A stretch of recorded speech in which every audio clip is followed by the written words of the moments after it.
Halo guys, kembali lagi dengan Dongeng Donghua. Kali ini kita akan melanjutkan alur cerita Gendesuke Supreme versi novel. Di cerita sebelumnya, Mu Mengyi berhasil mengalahkan Xiao Jingkong dari divisi jiwa binatang, dan pertarungan dilanjutkan antara Kang Xiuan dari divisi jiwa suci melawan Wuling dari divisi 5 jiwa. Apa yang akan terjadi selanjutnya? Langsung saja kita ke alur ceritanya.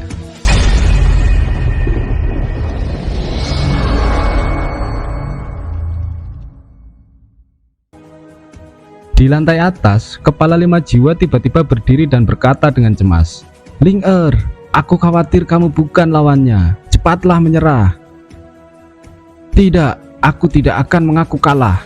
Aku tidak percaya dia bisa membunuhku." Wuling tampak tegas. Tepat ketika Kang Xiuan terus memadatkan kekuatan maut dengan pisau terbang, dia telah menggunakan metode rahasia 5 jiwa.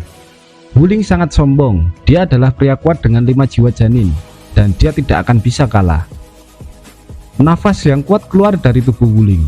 Aliran kekuatan emas, kayu, air, api, dan bumi berputar di sekelilingnya, kemudian bergabung menjadi kekuatan yang mempesona. Kekuatan 5 elemen naik ke langit dan berubah menjadi gambar persis seperti dia. 5 jiwa menjadi satu.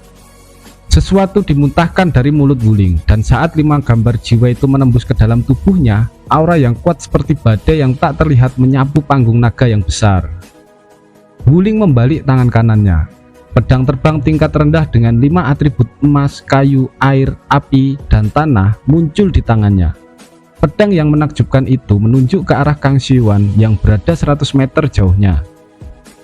"Baiklah, keberanianmu layak mendapat pujianku." Nada suara Kang Xiuan penuh dengan cibiran. "Tahukah kamu kenapa aku belum melakukannya? Jika kamu tidak tahu, maka aku akan memberitahumu. Aku hanya ingin membiarkan para murid dari 5 jiwa menyaksikan dengan mata kepala sendiri bahwa kamu, orang terkuat dalam kondisi puncakmu, masih lemah di hadapanku." Setelah berbicara, nada Kang Xiuan menjadi sangat arogan. "Saya hanya akan melakukan pukulan ini jika kamu tidak dapat bertahan. Itu adalah takdirmu. Tetapi jika kamu dapat berdiri di atas panggung, aku, Kang Xiuan, akan mengaku kalah." Ketika Kang Xiuan mengatakan ini, semua murid gempar. Tante Xuanzong segera berteriak meminta semua murid untuk diam. Kata-kata dari Kang Xiuan tadi benar-benar merupakan penghinaan yang belum pernah terjadi sebelumnya terhadap Wuling, yang diakui sebagai yang terkuat dari 5 jiwa. Wuling meraung seperti binatang buas. "Kang Xiuan, aku akan membunuhmu." Segera Wuling menggunakan seni pedang penghancur 5 jiwa. Dia menginjak tanah memegang pedang di tangan kanannya dan tubuhnya membumbung ke langit. Pada saat dia tergantung di ketinggian 400 meter, pergelangan tangannya berputar seperti kilat. Pada saat itu, cahaya pedang 5 jiwa sepanjang 100 meter muncul dari kehampaan. Dalam sekejap, ada ratusan sinar pedang membentuk medan pedang dengan radius 300 kaki di dalam kehampaan. Dengan kekuatan merobek kehampaan, menembak jatuh ke arah Kang Xiuan di bawah. Wilayah pedang 5 jiwa menyelimuti seluruh panggung naga, dan Kang Xiuan tidak dapat menghindari kecuali dia melompat dari panggung naga. Pada saat ini, di mata semua orang, Kang Xiuan menopang langit dengan tangannya. Tiba-tiba, ribuan pisau terbang yang berubah dari kekuatan maut mekar seperti teratai hitam besar. Kelopak pisau terbang kematian itu naik ke langit. Masing-masing dari mereka secara akurat menyambut cahaya pedang 5 jiwa yang menyelimuti. Pisau terbang itu kecil, tapi yang mengejutkan adalah pisau terbang maut dan cahaya pedang 5 jiwa runtuh bersamaan. Pada saat ini, di tengah bunga teratai hitam besar, ratusan pisau terbang maut saling terkait seperti tornado maut mencekik dan menelan Wuling di langit. Nafas kematian menyelimuti hati Wuling. Dia tidak pernah menyangka bahwa kekuatan Kang Xiuan lebih kuat dari dirinya. Kepala 5 jiwa berteriak memohon untuk tidak membunuh cucunya. Dalam kehampaan yang bergetar, tornado kematian langsung berubah menjadi sangkar pisau berbentuk bola dengan diameter 3 kaki, memenjarakan Wuling di dalamnya. Setiap pisau terbang tampak seperti mata kematian, menatap Wuling yang telah menginjak pedang terbang dan siap melarikan diri. Wuling kehabisan nafas. Kakinya gemetar tak terkendali, tetesan keringat menetes dari pipinya yang ketakutan. Sebagai satu-satunya cucu dari kepala 5 jiwa, dia merasa bahwa kematian ada di sisinya untuk pertama kali. Ketika kepala 5 jiwa diam-diam menghela nafas lega, kata-kata selanjutnya Kang Siyuan tiba-tiba mengangkat hatinya. "Senior, apakah kamu tidak tahu bagaimana meminta tolong? Tunjukkan cara yang benar bagaimana memohon padaku. Junior yang lebih muda ini akan memberimu kesempatan lagi untuk mengubah kata-katamu. Katakan lagi, jika tidak, Junior berjanji bahwa cucumu pasti akan mati." Kepala 5 jiwa menanggung penghinaan dan berkata dengan tergesa-gesa, "Tolong selamatkan cucu saya." "Ya, baiklah, karena senior sudah berkata begitu." Kang Siyuan tersenyum jahat. Ratusan kekuatan maut yang memenjarakan Wuling satu persatu patah. Tepat ketika semua orang berpikir bahwa Kang Siyuan mengakhiri serangannya, tiba-tiba lusinan pisau meledak ke seluruh tubuh Wuling, membawa puluhan cipratan darah melewati punggung, bahu, dan kaki Wuling. "Tidak, cucuku!" Di tengah teriakan kepala 5 jiwa, dia jatuh dari pedang terbang dengan keras di atas panggung, darah di mana-mana. "Kang Siyuan, kamu jelas setuju dengan laki tua ini dan akan mengampuni cucuku. Mengapa kamu membunuhnya?" Kemarahan merasuki kepala 5 jiwa. Wajah tuanya memerah. Jika bukan karena ada Master Sekte, dia pasti akan membunuh Kang Siyuan. Puluhan ribu murid di divisi 5 jiwa awalnya ingin menegur Kang Siyuan, tetapi setelah melihat penampilan menakutkan dari Master Sekte, mereka semua memilih untuk diam. Dihadapkan dengan perkataan kepala 5 jiwa, Kang Siyuan menjawab, "Senior, Anda berada di hadapan Master Sekte dan semua orang. Bukankah tidak baik memfitnah Junior? Bagaimana kepala ini bisa memfitnahmu?" Kepala 5 jiwa sangat marah. "Senior, perkataan Anda adalah agar Junior mengampuni nyawanya, dan Junior dengan sengaja tidak membunuhnya. Senior, tunggu sebentar. Junior ini ada di sini. Aku akan membuktikannya kepadamu." Saat dia berkata, kaki kanan Kang Siyuan tiba-tiba terangkat. Dengan suara retakan tulang yang jelas, lengan kanan Wuling patah. "Tidak!" Wuling mengeluarkan erangan yang lemah dan menyakitkan. Kecuali para murid jiwa suci, 8 murid dari divisi lainnya melihat pemandangan ini, punggung mereka menggigil. Tanpa diduga, Kang Siyuan yang tampak lembut sebenarnya sangat kejam. Murid jiwa suci tidak terkejut karena mereka telah melihat metode Kang Siyuan yang benar-benar kejam. "Senior, pikirkan lagi. Apakah kamu memfitnah Junior tadi? Jika demikian, apa yang akan kamu lakukan?" ucap Kang Siyuan dengan santai. "Jangan bunuh dia. Memanglah orang tua ini telah memfitnahmu." Melihat penampilan cucunya yang mengerikan, kepala 5 jiwa itu meneteskan air mata. "Aku mohon, maafkan dia." Setelah itu Kang Siyuan menghilang dalam sekejap dan muncul di panggung naga nomor 3. Pada panggung naga nomor 3, di antara 11 orang kuat dari berbagai divisi yang telah memperoleh kualifikasi untuk pertarungan kedua, kecuali Xiang Shengtian dan Ke Xingyi dari jiwa suci, 9 lainnya menatap Kang Siyuan dengan ekspresi serius. Pada saat ini, Shen Suping di lantai atas menatap Tan Yun dan berkata, "Sekarang ketua mengumumkan bahwa pertandingan terakhir akan dimulai antara Tan Yun dari divisi Pil melawan Taishan dari jiwa binatang." Taishan segera mengayunkan tubuhnya yang seperti menara besi, menatap Tan Yun dengan merendahkan. "Kamu bajingan yang membunuh saudara laki-lakiku Baishu dan membunuh putra guruku Wu Feixiong. Aku memberitahumu, jika kamu tidak mau menyerah sekarang, aku berjanji akan memelintir tangan dan kepalamu. Selama kamu berada di panggung naga nomor 2, aku tidak akan pernah memberimu kesempatan untuk melarikan diri dari panggung naga." Tan Yun tidak menanggapinya. Dia segera menghilang dalam sekejap. Detik berikutnya, dia muncul di kehampaan 200 meter jauhnya dan muncul di atas kepala Taishan yang melompat menuju panggung naga kedua. "Pria besar bodoh!"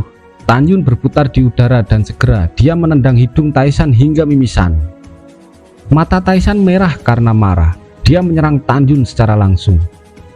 Semua murid jiwa binatang tahu bahwa Taishan dilahirkan dengan kekuatan ajaib. Jika tidak, dia tidak akan memukul mundur Jun Buping yang menyerang ke arahnya dengan satu pukulan. Dalam benak para murid jiwa binatang, bahkan jika Tan Yun mengatur formasi pedang, dia masih bukan lawan Taisan. Dan melihat bahwa Tan Yun tidak punya waktu untuk mengatur formasi pedang, mereka percaya bahwa jika Taisan memukul, Tan Yun pasti akan mati atau terluka. "Murid, bunuh dia!"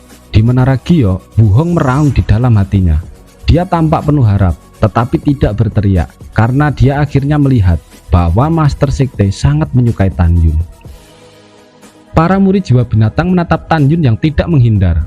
Mereka tertawa, seolah melihat Tan Yun menyemburkan darah, terluka parah dan sekarat. Para murid divisi Pil dan kebun obat Lingsan juga tertawa. Di dalam hati mereka, bersaing dengan kekuatan fisik, Tan Yun benar-benar tak terkalahkan di gerbang dalam. Ketika Taisan berteriak, tangan kanannya akan mengenai kepala Tan Yun. Lengan kanan Tan Yun menunjukkan sinar kekuatan spiritual keemasan. Suara keras bercampur dengan suara retakan tulang, kabut darah, dan jari-jari terbang secara horizontal. Di mata semua murid yang terkejut, kepalan tangan kiri besar Taisan diledakkan oleh Tan Yun. "Bagaimana mungkin? Bagaimana kekuatanmu bisa lebih kuat dariku?" Taisan menjerit lagi dan lagi. Tubuhnya yang seperti menara dibombardir dan dilemparkan ke belakang. Tan Yun berteriak. Dalam sekejap, ada cahaya kekuatan spiritual keemasan melingkari seluruh tubuhnya. Seperti dewa perang emas yang turun di langit malam, dia mendekati Taisan. Dengan tangan kanannya menghantam dadanya. Cincin Qian Kun Taisan berkedip.